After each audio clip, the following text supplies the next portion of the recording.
no estoy diciendo, pero ¿por qué gritas? ¿Él no puede estar aquí? ¿Él no puede estar aquí? ¿Por qué mojado? ¿Por qué te visto? Ahora resulta que estoy gritando. ¿Él no puede estar aquí? No. ¿Dónde, compadre? No están. Él no va a tomar ni una cerveza. Él no va a tomar ni una cerveza. No le da valor de que... No está gritando, no está gritando. No está gritando. Únicamente si ellos estamos hablando de únicamente que se pare. Él no va a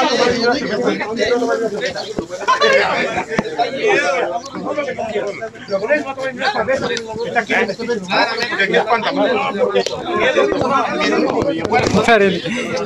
¿Ya ven? ¿Dónde andas ahora o qué?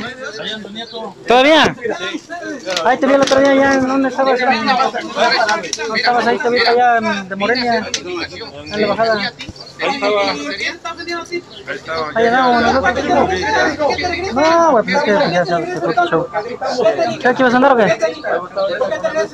Órale, ahí andamos peligrosos. Órale, mañana vemos, pues echamos algo. Ahí va a estar en el calle del río. Ah, sí, ahí estás. Ah, pues órale, ahí te calles, sobre. ¿Qué dije entonces? Exactamente. ¿Cuál es el detalle? ¿Qué dijo? Ese güey no está tomando. Ese güey no está tomando. Ese güey no está tomando. Tiene que estar con nosotros.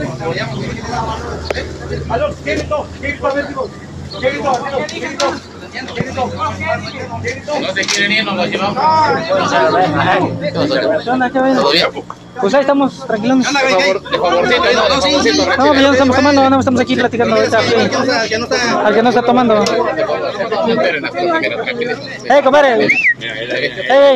Tranquilo, ya no se metan, Compadre, no están tomando ya, no están tomando. Está grabado todo, compadre. Está grabado. No abusen de la autoridad. No abusen de la autoridad, no le están haciendo nada. No, pero ¿cuál es la indicación si no están tomando? No están tomando, compadre. No están tomando, o sea, realmente. No, mira, aquí está. Aquí está en video. Ahí sí no me puedes prohibir ni grabar, ni caminar. No estoy tomando. ¿Cuál es el problema? ¿Cuál es el problema?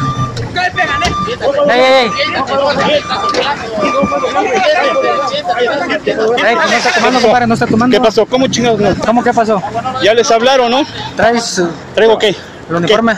¿Qué? El uniforme. ¿Y eso qué? ¿Qué de qué? Pues te hace falta el uniforme, compadre. ¿Por qué? Pues no puedes andar de ¿Y civil. qué? ¿Ando acá? ¿Quién dice que no ando, compadre? No puedes. ¿Qué onda, güey? ¿Quieres checar que no? Te voy a demostrar que no. Te voy a demostrar legalmente que no. Legalmente no puedes andar. Y aquí estás grabado, mira. ¿Qué pasó? Aquí estás grabado. No puedes andar de civil, compadre. ¿Quién dice que no? No puedes, no es legal ese pedo. Y llévatelos.